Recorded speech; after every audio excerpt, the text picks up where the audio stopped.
Welcome again to Chino Y Chicano. Coming up, we're going to be talking to Seattle City Council member Sara Nelson, who holds a citywide position on the council. Recently, protesters came to her home with protest signs and also giving her the middle finger because she was opposed to a $10 late fee cap for renters that was approved by the council on a 7-2 vote. Council member Alex Pedersen also opposed the $10 cap, and protesters also came to his home. Pedersen and Nelson were not opposed to a late fee cap, but had a different cap number in mind. Still, the protesters came to their homes. The protests were not on the same level of what was experienced by City Council President Deborah Juarez in the summer of 2020, but it caught our attention and made us wonder about the impact it might be having on elected officials, as well as those thinking about running for public office, and of course, our democracy. Sara Nelson was willing to talk with us about it all.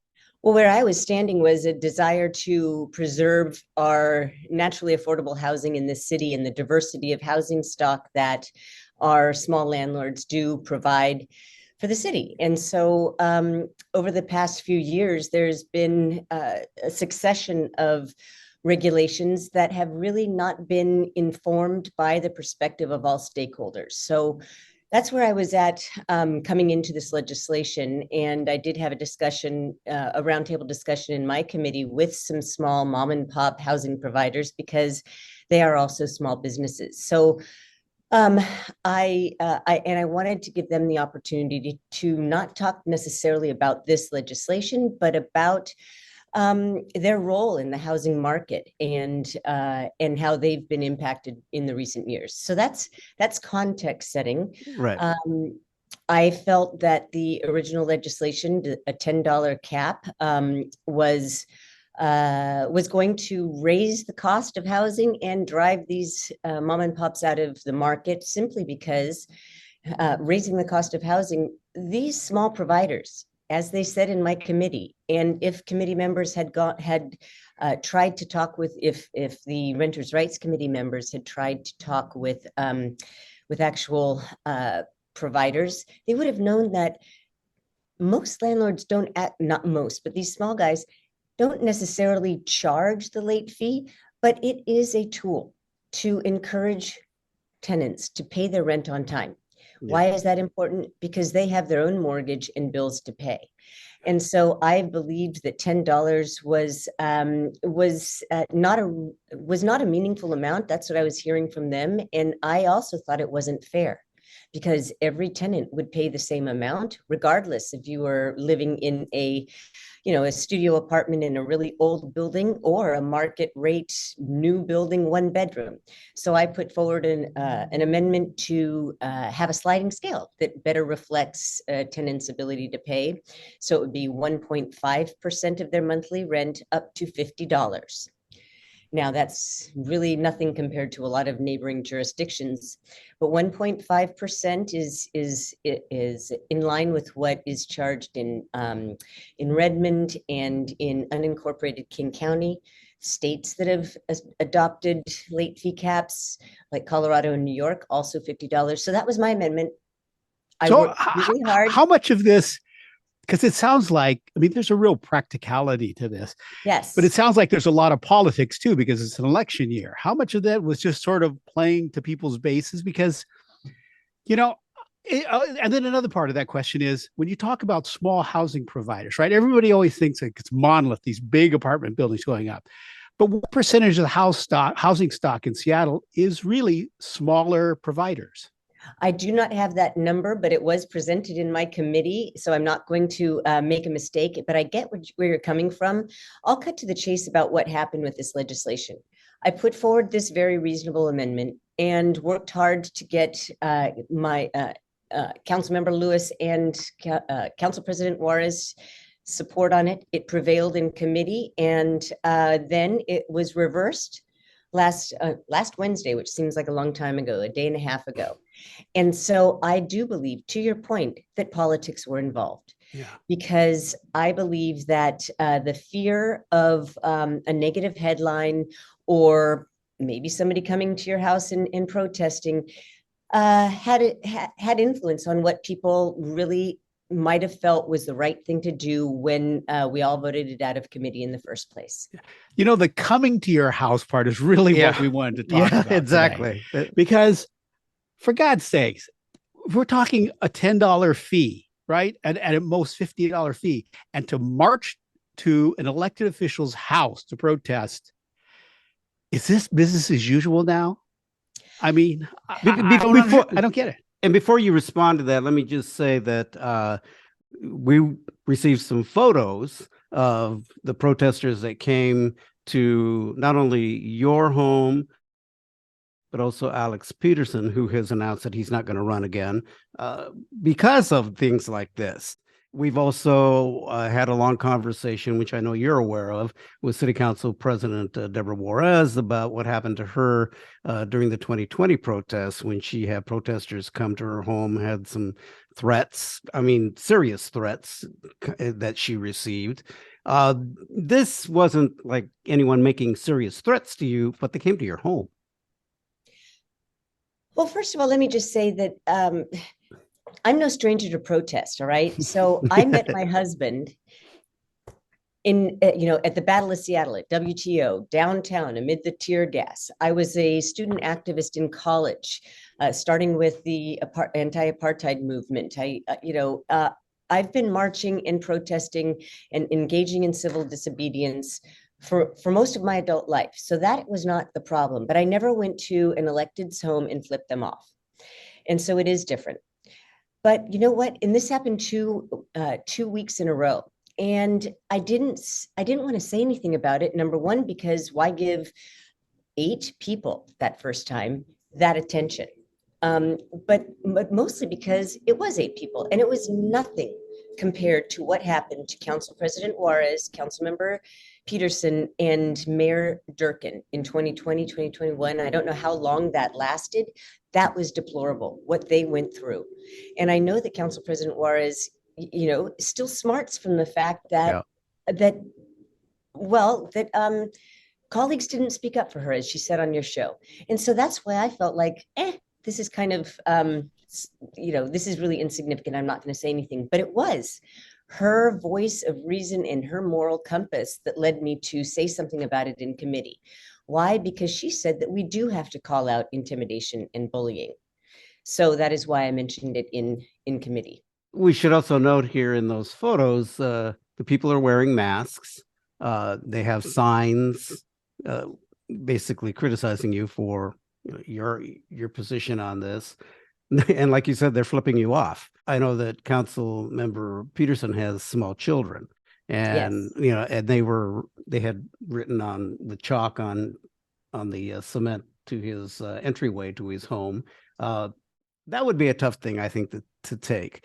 But I guess back to Matt's point of, and I understand that people are speaking out more and more, but also there is this incivility these days, or lack of civility, that Yes. to me seems to be really over the top. So at what point what recourse do you have, or any council member, in dealing with something like this? Well, I knew what I was getting into when I ran for office. And frankly, I don't want the message out there that it's incivil and this is going on in the background all the time. Right. But you get to a really important point, and I think that at base we're talking about relationships amongst each other, and I think that the incivility, I can't speak for what's going on all over the country, but I believe that if we were together at City Hall every day, forming relationships and really respecting each other, we would have each other's back. We would be able to work together on legislation more cohesively, more collaboratively, and maybe, I don't know, I am a social scientist, PhD in anthropology, but it could be that this lack of connection on a day-to-day basis is part of this incivility that it spills over to our interest groups in this kind of activity on the outside. And what kind of, I'm just concerned that this has become a troubling trend, right? Yes. Because I understand if large groups are not being heard, protest sometimes is the only way to have your voice heard. But this is just basic civics, right? Creating legislation that will, to help different groups, right? Mhm. And just to keep society moving. But if things like this trigger people coming to your home, what happens if it's a little bigger? Does the crowd get bigger? I mean, is it that these people just don't have anything better to do, or this is just business as usual now? Well, I'll tell you that this is movement politics in the wrong context, I believe. I mean, Mhm. you hit it on the head. We develop legislation by speaking to stakeholders, weighing input, and then coming out with a solution that tries to help the most people. And what is the incivility that you're talking about? What is this coming to? Yeah, that is not the way to make reasoned public policy. It certainly didn't change my mind on my vote. I believe that for too long, and this is partly why I ran, is that that policy coming out of city council is too informed by agendas and not real careful legislation policy. Yeah, I mean, it's governance by ideology. Right. And it could really it could discourage good people from wanting to run because they're first of all they're taking a risk to run, and them maybe having to take on being on the front, on the receiving end of this might be too much. And I'll tell you one thing, I wasn't worried about myself, but next door to me lives a family with 2 kids under 3 years old, and that was right around the time that they'd be putting them to bed. On the other side, I have a neighbor with a dog that was freaking out. And so I was more worried about them. Policymakers, public servants shouldn't have to worry about that. However, I will say they were on public property and they were exercising the right to free speech. I think, though, that it never should have come to that we should have been able to talk with each other. And if folks that opposed my position, they could have asked for a meeting in my office. Yeah. Now, were they on the sidewalk outside of your home? And in the sidewalk and the planting strip. Yeah. Okay, but they didn't come onto your property. That is correct. Okay. Now Yes, with Alex Pedersen, did they come onto his property because it was the chalk writing looked like it was leading up to his door, and I don't know if that was the case or not, or do you know? I don't know in that case, but they were on public property. Yeah, and this was in the evening, early evening when this happened, or what time of day? It was at about 7:30 each time. It went for about an hour, 20 minutes or so. And is this the first time that it happened to you, or they came to your home, or came to your so a week ago Monday, and then this past Monday twice. Yeah. So I feel like I was more prepared for this to have occurred earlier. But I'll tell you, Councilmember Sawant never once talked to me one-on-one about the legislation, and yet I believe her supporters were carrying her message to my front door. And can you verify that? Did she say whether, or did you ever ask her if it was people that supported her, or no, I never did, but some of the people were recognizable from public comment, and I don't really want to say anything more about that. Do you think a lot of this is a result of the fact that so many elected leaders don't appear in public? Yes. And face their constituents? Yes, this is it. And and that is part of what I'm saying. We need to get back to work in person. We're public servants, and we need to go to these community meetings. We were elected to respond to the needs of our constituents and be out there getting to know each other. We are not elected to advance national issues, international issues. We're supposed to do the boring work of keeping local government going. And that has sort of fallen to the wayside with a lot of these other really I'm not going to say controversial, but sensational issues that are brought before us that get us distracted from being able to solve the real problems of real people living in our city. When we talk to people in different neighborhoods, and they all basically say the same thing. No one listens to them. Right. Well, and I'll tell you, I am fully staffed in my office every single day. And we get phone calls from people, constituents that start calling 684-00-88001 or whatever, the first phone number, and go down the lines. I'm position 9. They get to us. My staffer Taman picks up the phone.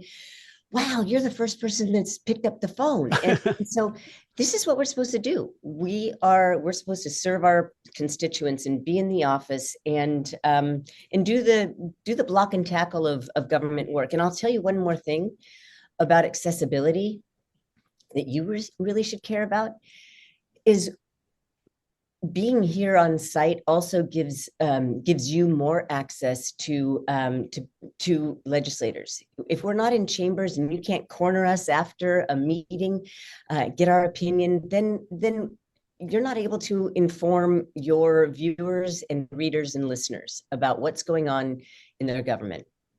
Are people coming in for the council sessions now? Yes. Are you still doing much of your work over Zoom? The state of emergency in Seattle, in line with the state of Washington, ended on October 31st. And there are still hybrid meetings. I get up on my soapbox all the time and say, we should come and be in person, if not in chambers, at least in our office. But the majority of people do join by Zoom. And the problem with that is that the public can't see everyone's faces, and the council members from Zoom can't see their public in chambers and who is there listening. And being in chambers is powerful because you're facing people face to face. I mean, the way these Zoom comments go, it's almost like social media. You don't really know who's there. But if they have enough to come and stand in front of the council should have the same respect to stand before their constituents. Right. I mean, past summer, when there was a lot of activity in the CID, our representative, when our constituents were testifying, turned their camera off. That is the height of disrespect. And I think something should be done about making our council members come back to chambers. And also, we can't ask employers to bring I'm moving my computer because it's going to go out of battery. Okay. We can't ask employers or encourage employers to bring their workers back if we're not back. We do have protocols that say that council members need to be in their office in person, or not council members, but staff need to be here 2 days a week. I think it should be more than that. But anyway. Yeah. So things like this, how does it affect your relationships with your other council colleagues? The protests? That and just not willing to talk to each other face to face. Yeah. Well, it's a disadvantage. I mean, sometimes the first time I'm talking about policy is on TV. Like later today on the tree legislation, and that's intimidating to be able to explore an idea and figure out the why when you are saying it in a public meeting that's going to live forever. And that's just the policy side. If I were able to understand the perspective of my colleagues because we've had coffee together or a conversation, or there was more regular it just seems so obvious that it almost doesn't need to be said, but that is the case. So I am really looking forward to hopefully people coming back more, and hopefully that this will change over time. Now, you've only been in office for what, a little over a year now? How long? It's been a year and 3 months. Okay. Changing your mind at all about whether this is worth it? Not at all. This is, like I said, I knew what I was getting into. I had staffed a council member, Richard Conlon, for about 10 years with a 2-year break to start my family business. So I love this. This is where lives are changed. It's not as sexy as national politics, maybe in some people's minds, but local government, those decisions impact you every day. And so I am, I love it. I'm fully engaged, and I don't want to be anywhere else. So Anyway. One last thing before we go, because I know we got to let you go to another meeting. In your battery, make sure your battery's still Yeah. charged. I'm in my little In your safe nook area. here, yeah. What do you say to those people that might want to run for public office and say they have the qualifications, but because of things like this, even though this was a small scale thing, but because of the way public servants now are being treated, what would you say to them to like do it anyway? I would say, please do it anyway. Like I said, it is changing. I cannot imagine I can't imagine what Council President Juarez went through. It is not that right now. I recognize that it was much worse before. It is getting better. And I think that if we as a collective body can hold up values and model civility and respectful engagement, then it does change the culture. So that is what I'm hoping for. I think that is possible. And I think that's our future. Seattle City Council member Sara Nelson, thank you so much for taking the time. I appreciate it. And hang in there. Yeah, Thank keep you up very the good much. work because, what the city needs is actual hard work to move our city forward, not ideology. I agree. Thanks. Thank you, Sara.